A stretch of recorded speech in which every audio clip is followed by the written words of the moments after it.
Welcome, everybody, to Relive the Magic. I am your host, Dallas Thompson, and today we will be talking about theme parks, movies, and more.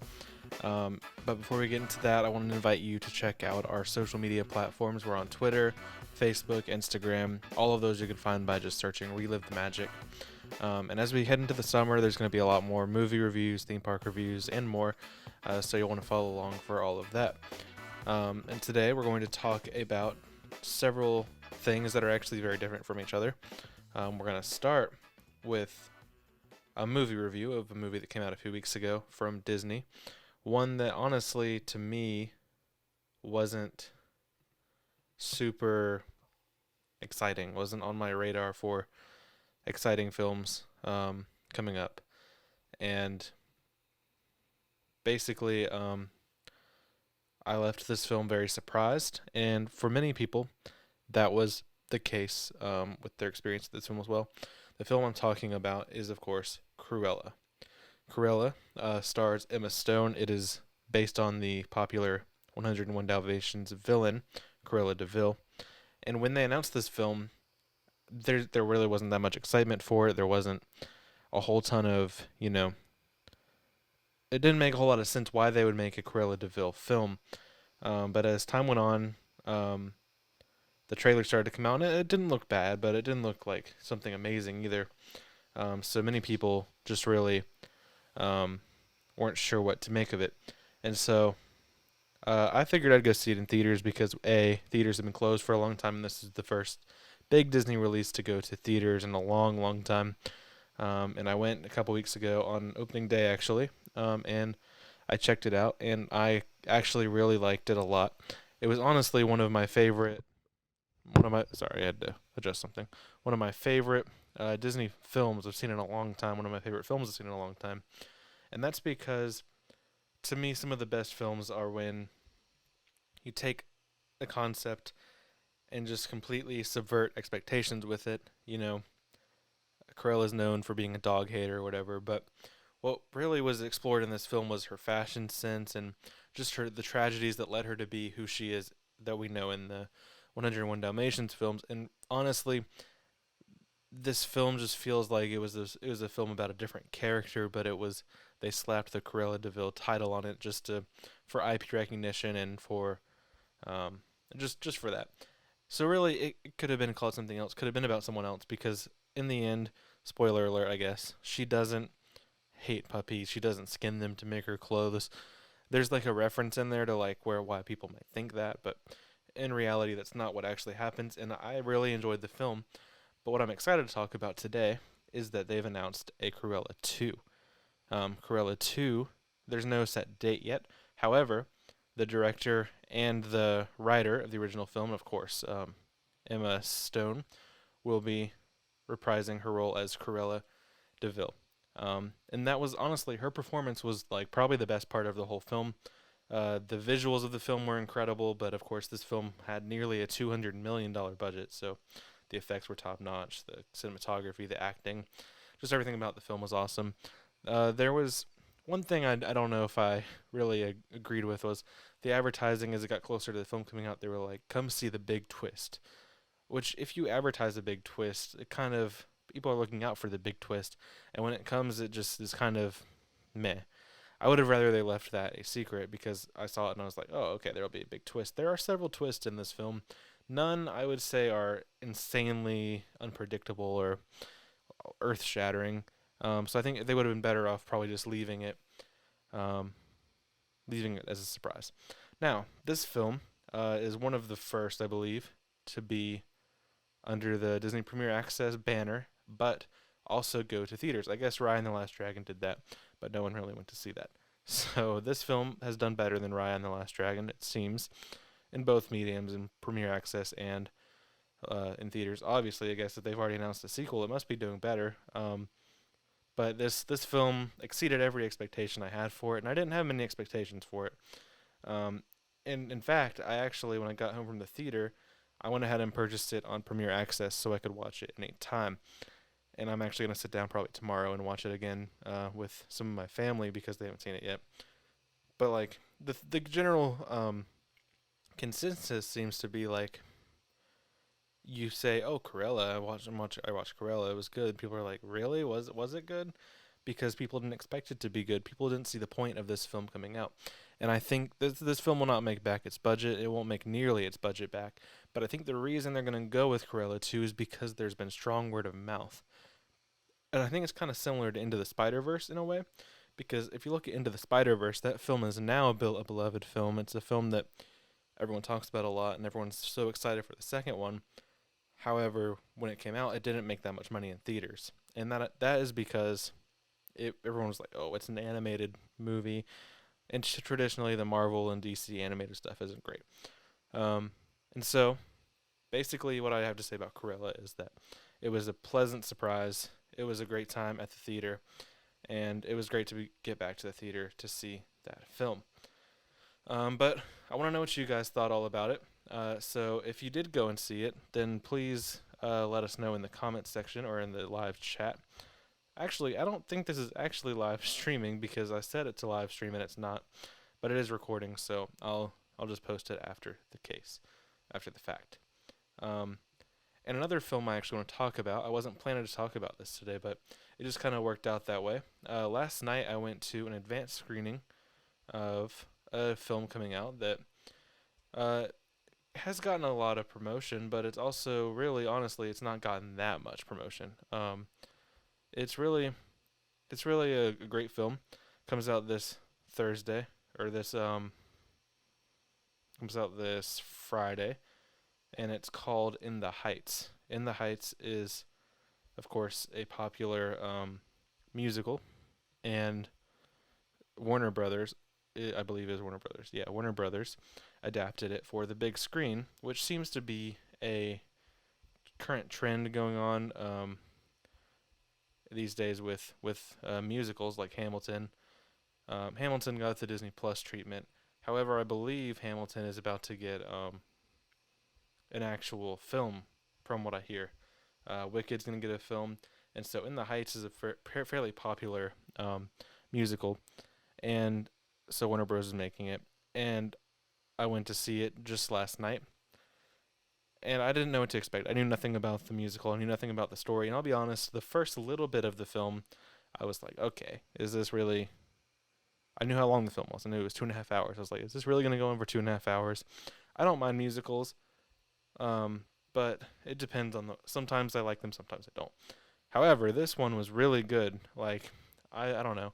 From 30 minutes or so in, I really enjoyed the intertwining stories, and all the music was really good. I don't know if it was like, it's not great at showman level. It's not like music wise, I don't think. But of course, I'm not someone who's familiar with the source material or anything like that. But In the Heights was great. I really enjoyed it. And it's also going to be on HBO Max for free this weekend. So this is a film that if you can get to the big screen to watch it, then yeah, go ahead and do that. Especially if you're a fan of this source material. But if not, if you don't really care that much, maybe just watch it on HBO Max. To be honest, it's not going to be in my top 10 films of the year. But I'm glad I went to see it, and I really enjoyed it when I did. Um, but yeah, that film In the Heights comes out on Friday of this week, but I think it probably starts showing Thursday. Another film that comes out this week is Peter Rabbit 2. I have not seen it. I probably will see it, but I don't think I'll see it opening weekend. It's not one of those movies to me. And there's a rumor, I don't know if it's going to happen or not at this point in time. There's a rumor that they will be showing the No Way Home, Spider-Man No Way Home trailer in front of Peter Rabbit 2, but it remains to be seen. I think if they're going to release it, I think it'll come out Wednesday or Thursday. So yeah, I don't think you'll have to go see Peter Rabbit, because even if they don't officially release it, it'll be leaked and then they'll have to officially release it. But just something I've seen on Twitter. I don't know how true that is. It's just people speculating, and it would make sense because it's a Sony release. But also, I don't know if Peter Rabbit and Spider-Man have the same audience necessarily, but who knows? And so something completely different. Before we get into like what I'm going to talk about mainly for a few minutes, today Apple had one of their events they have every year where this one's more focused on like the software.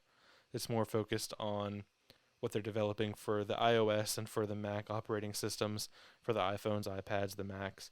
and actually the Apple TVs now too, the watches, stuff like that. And I wouldn't usually cover that on this show because usually, there's a ton of channels that cover tech, and that's not really what we do here. I love tech. I actually, like my job most of the time is relating to tech. Um, but something cool was announced today that I thought was worth sharing, and it's something called SharePlay. SharePlay is an answer to something people have been asking for a while, at least since last year when Disney Plus and Netflix introduced these group watch features. For those of you who aren't familiar with group watch is a thing where you can have, I believe, like 7 people or so to watch a film with you and sync it up. Some services offer like a chat feature, like typing chat, but the main thing is to sync up with your friends and watch a movie, binge a show, watch the newest episode of WandaVision, something like that. But what's missing is being able to, like, if you can't be with the people in person, what's missing is being able to talk to them, laugh together, cry together. You don't get that through typing, and something that I think people have been wanting, at least I always thought it would be a really good idea. People have been wanting to be able to do that, like call and share and share in the experience together. And these days, that's something that is really needed, and it was only a matter of time before it became a possibility. However, SharePlay is coming along in iOS 15, and that's going to allow you on your FaceTime calls to share your screen, share music, like play the music in the FaceTime call, and then most importantly, you'll be able to play Disney Plus and streaming services. We'll just mainly talk about Disney Plus here. So Disney Plus, you'll be able to play on FaceTime, and what's cool about it is you don't have to watch it all on your phone. Like if you're sharing it on your FaceTime, even if someone else is sharing it, like if you're not the one sharing it, it doesn't affect you really at all. I believe anyone can pause it, and anytime someone talks, I believe the audio will duck a little bit so you can hear them. But if you have an Apple TV or a Mac, you can screen share it to that device from FaceTime and be in sync with your friends, and your friends will be on your phone. So I think that's pretty awesome. Sorry, I have to plug something in. I think that's pretty awesome that they're doing that because it's going to allow people that, like, what if, let's say for example your tradition was always to watch like Star Wars with your family that lives far away. Well, what if I mean, now there's TV shows with Star Wars, so you can easily watch those via FaceTime, share the experience, share all of it, and I think that'll be great. I think it's something that was needed. And the cool thing is, they also announced FaceTime. You can now send a link to those with an Android, and they can get an app, and they'll be able to join it on the FaceTimes. So it's really cool. I think it's going to be Disney Plus, HBO Max, Hulu, TikTok, a bunch of streaming services, Paramount Plus, and then they said that any of them are welcome to make it a part of their service. And so I think that is long overdue, and I think it'll be very popular. And I look forward to seeing how that plays out. If you are interested in it, and you try it out whenever it comes out, iOS 15 will come out in September, by the way. But they always do like demos starting probably in like a week or two. But if you try it out, let me know how it goes. If you have any ideas for how they can improve it, I'd love to hear you guys talk about it in the comment section below. But yeah, that is Apple SharePlay coming this September to iOS 15. I'm pretty excited to try it out because I just think it'll be really cool. And so yeah, with that, I have a bigger topic I want to talk about today. This show so far is about 15 minutes, but we'll probably go another 15 or so. I'm going to record another episode of the podcast talking about Avengers Campus with the person who's normally on this show, Alex. He actually got to go check it out. We're going to record probably in the next day or two a show about that. I'm very opinionated about Avengers Campus, and he had his own experience, so we'll let him talk about it. But today I wanted to talk about something I did a couple weeks ago. Not a couple weeks ago. I went last week. I have become a annual pass holder for Universal Orlando. I went ahead and I got the 3-park Premier Pass. So last week I went to pick it up. You'll see if you're watching this on YouTube, there will be some pictures and such that'll go along with this. I went and picked up the pass because I also just wanted to check in on the parks. I hadn't been in a bit. So that's the pass if you're watching. But But yeah, it's exciting. I haven't been a pass holder at Universal since probably 2014. Whenever Diagon Alley opened, I was a pass holder, and then since then I haven't been. Um, but I figured, things are starting to get back to normal. And honestly, this is another topic for another time. Universal is crushing Disney at the moment, and that doesn't seem to be stopping anytime soon. So that's why I bought a pass to Universal, not to Disney. But I'll get into that probably in a different show. But I went to pick it up, and then I went for a round around each park. And also, I've never been to Volcano Bay before, ever. So I spent a majority of my day there. But we'll get to that in a minute. We'll talk about my initial reactions and thoughts to that park. But first, I just wanted to go ahead and share some things from around Universal Orlando. First of all, NBC this year is hosting the Olympics, and so Universal Orlando at the Studios Park is pretty decked out for the Olympics. Like on their stage, if you're watching the video version, you'll see this. They have some banners up saying the Olympics July 23rd through August 8th. Additionally, out front, at the front of the park, I could see that there was a big, they do the circular banner for Halloween Horror Nights for Christmas. They did one for the Olympics because it seems they're making that a big event this year for the parks. And at night, when they do their cinematic celebration, beforehand, there's going to be about a 6 to 8 minute show showcasing the history of the Olympics and some of the star athletes of it, which I think is cool. You might as well promote a big event that your TV network is doing, and they're also going to be showing the Olympics on the screen where those banners were on the stage. So that's pretty cool. It's something very simple that they can do. It's going to make all the difference. Stuff like that, in my opinion, makes a huge difference when they don't have to do any of that stuff. Like it probably wouldn't be missed if they didn't do any of it. But it adds to the experience for some people. And for others, no one's going to care. They're also doing some food booths related to the Olympics, but it's pretty cool. So I just wanted to share that. I thought it was cool, and it was obviously a new development. I think that was the first or second day it was there when I was there. And so the biggest thing going on at Universal Orlando right now is the Velosta Coaster. The Velocicoaster is opening actually this Thursday, June 10th, at Islands of Adventure. However, it is currently in technical rehearsals, and it actually has been for a long time now.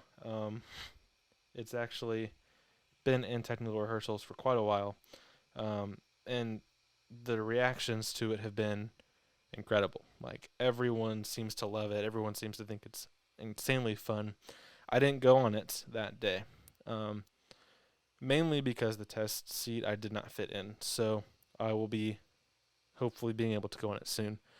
But I did take some pictures in the area, and it's very nice. There was a long line when I pulled up, or when I walked up, as you can see in this picture. But yeah, I've heard that the line, it seemed to be moving very quickly, and I've heard the line moves fairly fast unless you unfortunately get on when it's broken down. But it looks awesome. Even just the outside courtyard was awesome to hang out in. You can see a lot of the track from there. You see people screaming and just having a good time. And it's awesome because the more roller coasters they add to the park, A, the more people are more spread out, and B, Islands of Adventure just continues to become an incredible park. Wizarding World, Hagrid's there, the Marvel areas there, which people don't give enough credit. It's awesome. But the Velocicoaster opens this Thursday, but it was just cool to check out the area. The flames were lit, both of them, outside next to the statues. It was cool. There was a lot of people around that really, I never realized this, but it makes sense.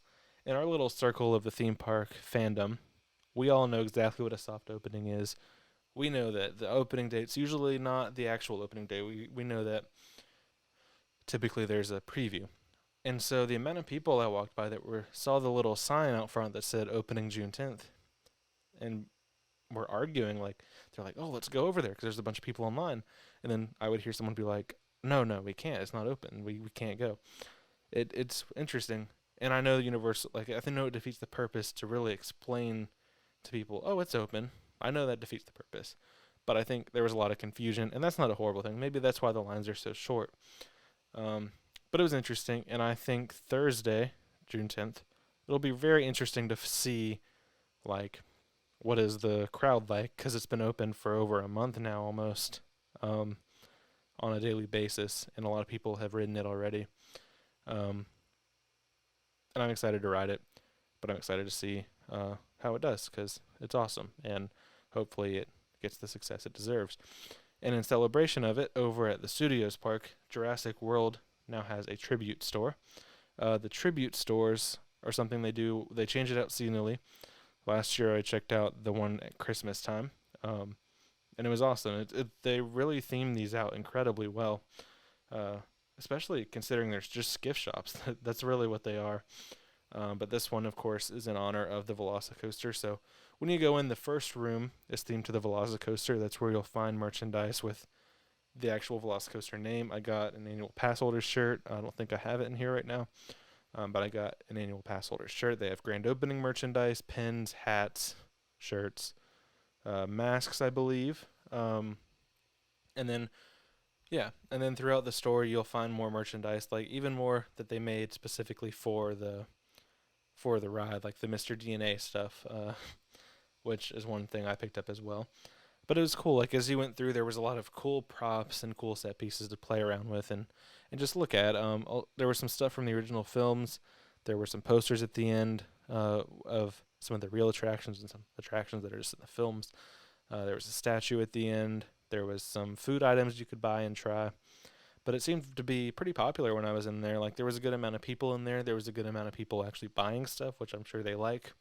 But it's awesome. That's the thing. Like you would never expect to really. You don't ever when you go in a gift shop, you're just like, this is a shop, and like most of the places don't theme out their gift shops incredibly well. Most of these parks, but this is something brand new, and it's really awesome. Like they put a lot of time into it, and I'm excited to see how these will evolve. It was cool to just walk through. I walked through it twice, and I really enjoyed being in there, and I'll probably spend some more time in there in the coming weeks. It'll be there through the summer. They haven't announced an end date, but it'll be there for a bit. And if we hear anything else on a firm date, I'll let you guys know. So if you want to go check it out, you can. And lately, Universal has lifted their mask mandate basically entirely. They say like if you're vaccinated should you not wear a mask, but pretty much everyone there was not wearing one. Like pretty much. I only saw a few people. I actually saw someone in the water at Volcano Bay with it on. They went under the water with one of their like paper masks on, which completely destroys it. But anyway, they got yelled at for that. But that was just one of the only times I saw it, and it was interesting. When I went was a couple days after they had made that change, so it was interesting to see how people reacted to it. And part of going back to normal is bringing back nighttime shows, which they did a long time ago. And I don't know how long ago they brought back character meet and greets, but they have Bumblebee and Donkey meeting. That's who I saw out and about, which was cool. I didn't really expect to see them out because I hadn't really checked on that, but just so everyone knows, I thought that was pretty cool. I think they do still distance a little. However, those are two that you don't really get close to anyway, so it's hard to tell. But yeah, that's just a little bit about my time over at the studios and Islands of Adventure. And now I want to talk about Volcano Bay. I was really my trip that day was to get my pass and to check out Volcano Bay and just relax. So around I got to the resort around 8:30 a.m. I spent 8:30 to about noon or 1 doing the two parks. I just walked around, checked them out. I rode a couple rides. And then I headed over to Volcano Bay, which is interesting. I've never heard that many people going to all three in one day, so that was a thing that I experienced. And for those wondering, I wasn't really clear on it. The parking situation, it's fine. Like if you want to go to all three, or if you want to go to the City Walk and then Volcano Bay, it's fine. Just park like you're going to the theme parks, or if like you're going to Volcano Bay. They're both like there's the two parking garages. Both will take you where you need to go. Where you get on the bus for Volcano Bay is down on the first floor of the Cat in the Hat section, which is on the garage that's on, if you're walking to the garages from City Walk, it's the one that's on the right side. And that's where they have like a ticket booth set up, and they have several buses waiting. What I really thought was awesome, though, was that when I walked up, there were several buses just sitting there waiting. So like you don't really have to wait for a bus to Volcano Bay. Like it's not just one going in a loop. It's a bunch of them, which I thought was very convenient and very awesome. I went in the middle of the day, so most people that were there were already at the park. Um, but it was awesome. There was a lot about it that I thought worked. It worked really well. And so I'm gonna, as I talk, if you're watching the video version of this show, I'm going to play some little clips over it, just a couple second clips, just to show what I'm talking about for those of you who haven't been.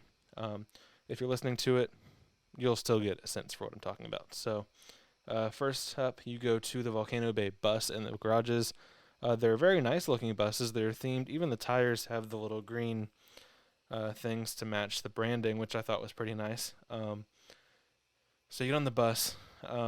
You don't really have to wait too long. Maybe in the mornings it's worse, but again, there were several lined up waiting. And then you get on the bus, and they show a video, basically telling you how to use the Tapu Tapu wearable, which is good because I can't even imagine how many questions they get about how to use that. And like, how do I get on the rides? Oh, you have to tap this thing. It's great. It has closed captioning. You can still hear it, but it's good. It's a good way to introduce people to the Tapu Tapu technology. The bus wasn't too full at the time of day I was going, but it was still, there were still people there, but I was very easily able to spread out, which was good. And so you get off the bus, and then you get in line for security. That was the only kind of like inconvenience. They only had one security metal detector of the two going at the time, and it really caused a long line. We were maybe in line for 10 minutes. It wasn't too bad. But I get it. It was the middle of the day. But it is the summer, so that'll probably change. So you go through metal detectors, which I thought was interesting you didn't do in the garage. You do there, which is different for Universal. So you go through this little pathway under the road that's above it. Takes you over to the park. And I noticed usually you can take this escalator just straight up, but it was down. Both the up and down escalators were down that day, so you just take this walkway all the way around, and it was leading either to Cabana Bay or to the Volcano Bay. But it wasn't too bad. Again, just if you were carrying a lot of stuff, I can see how that would be an issue. And so you get in, you get your park tickets, and then they give you your Tapu Tapu wearable, which I've always thought was pretty cool. The only problem I had was that it was very difficult to keep it from snapping off, if that makes any sense. I finally figured out the little piece that you could put over it would help, but it didn't eliminate it. Like if I moved my hand the wrong way, it would come off. It fell off in the wave pool, but I got it back in time. I know that they will replace it for you, but I just know it's a pain in the butt. But it was cool. Like, honestly, I had some issues using the paying with it, but once it was working, it was awesome. Like, it's great to not have to carry anything around other than that for the whole day. And you can buy stuff, you can ride stuff with it, and it's great. It's awesome. So I think it's a very cool piece of technology. I hope to see them use it more in the future. I don't know, though, if, like, virtual lines, this is another topic I'm going to talk about another time, but virtual lines, they work in some places, but I don't know if I want to see this integrated to, like, regular theme parks. It makes sense to not have to stand on the steps for, like, hours. That makes sense to me. But I don't really want to see this in, like, the new Epic Universe park. I just don't think that would be something that would be a positive thing.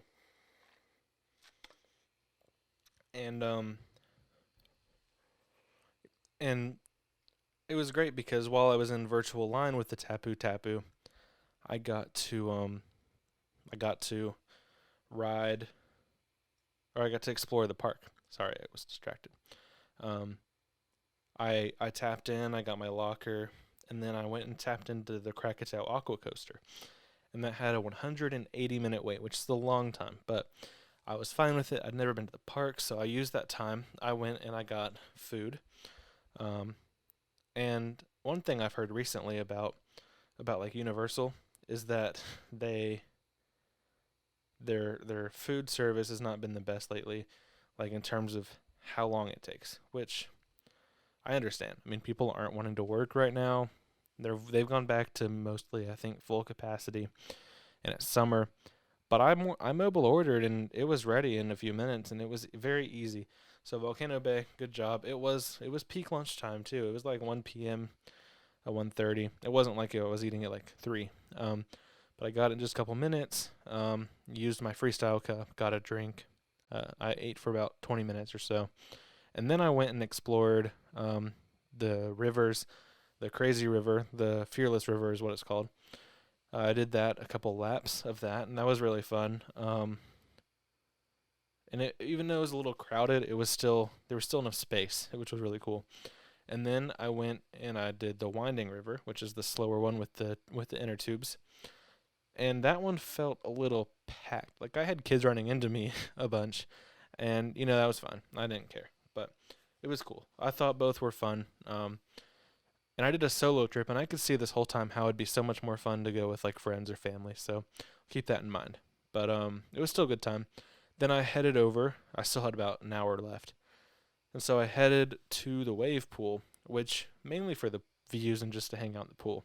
It was it's so nice, the view from the pool of the volcano. I went about as far as you could go because they block off a good amount of the pool because it would be dangerous to swim right underneath the waterfall or something like that. Um, but then there would be this drum sound, like the Jumanji sound, kind of, when the waves would start. Everyone would start cheering. It was crazy. Everyone loved the wave pool stuff, and the waves were pretty high. It was pretty intense, especially if you're not as tall as I am. I'm about 6 feet tall. Um, but it was pretty impressive. It was pretty fun. The wave pool was one of the highlights of my day for sure. And then I went and over next to it was more of a relaxing pool, and you could actually see the drop slide, the person going through the drop slide, which was awesome. It was cool. The whole place just is very relaxing, very cool. The volcano is just incredible looking. I forgot to show you guys. I had took a little clip of the volcano, so you guys can see it if you're watching the video. The reveal is awesome when you walk in the park. Like, you can see the volcano from the highway. You can see it from a lot of places, and it looks great. You see it online, it looks awesome. But then you go in person, and it's like, wow, that's crazy. That this is like a real thing. Like with water. And I wish that it was open later. I would have stayed, but it wasn't open for the nighttime. And I think it'll be open around 8 on like July 4th. But like, I hope they really start doing some more nighttime hours because like the park just looks awesome during the day, and I can only imagine at night. I don't think I saw the like eruption, but I think that's only at night. But the volcano looked awesome. That was definitely a highlight, and you could see it from everywhere. And I know there's a lot more to explore, but I did the 2 rivers, I did the wave pool, I did another pool, and I believe one more pool maybe. I had lunch, and then I did Krakatoa. Krakatoa was awesome. I've seen so many videos, and I was like, that's the one I want to go on. If I can only go on one, that's the one. However, I didn't know it was going to be as fun as it was, or as long.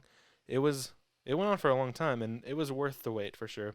And the cool thing is, once I tapped in, the wait was like 5 minutes, maybe less. Like, it was quick. Like, it didn't feel like I was waiting at all. It was fun to watch people like experience it for themselves. And that's definitely probably, I don't know, I haven't been on the other rides, but I can imagine that's the most fun attraction there. And so I recommend it. It was worth the wait. And so then at that point, my feet were hurting a lot because I'd been to 3 parks, and I'd been barefoot at Volcano Bay for hours, and I'd probably gone around the park 3 times or so, just walking around, taking it all in. And so I headed home, but it was a great time. I really enjoyed Volcano Bay. I think it's one of my new favorite spots in Orlando. I'm going to go back, of course, several times over the summer, and then I look forward to seeing it actually in the time of years where there's not really anyone there. That'll be really cool. And for those of you who have been to Volcano Bay, I'd love to hear your thoughts in the comments section. And for those of you who haven't been, I want to hear if you're planning to go, or when you'd love to go. And I know that in Florida, like, it rains every day in the summer, and so maybe in the off season might be good too. I'll keep you guys updated on my thoughts as I get to do more and more of the slides. I'm definitely going to try the oh yeah and oh no slides because those look like a lot of fun. Probably try those next time. And then I'll do Krakatoa again because that was great. I'll probably try to do that every time. But yeah, that was my experience, a little trip report, and just first impressions of Volcano Bay. It was a great time. I want to thank all the cast members and the team members at Disney World and Universal Disneyland. I know that like it's a hard job at the moment, especially because there's a lot of people, there's a lot of anger in people, there's a lot of I don't know, there's just a lot of stress, and you guys are dealing with it incredibly well. And I know people can be butts, so just wanted to thank you all for that because you don't get it enough, and there's not enough people wanting to work right now, so a lot of extra stuff is falling on cast members and team members. Try to remember that when you guys go to the parks, especially over the summer. They're trying their best. They're hiring people like crazy. So yeah, and I look forward to checking more out as the year goes on. And with that, we're going to wrap up today's show. Thank you all for tuning in. I hope you enjoyed our little reviews on the movies, trip report, and such. And so stay tuned for an episode where we talk all about Avengers Campus, along with some other recent developments. Look forward to seeing you next time. Have a magical week. See ya.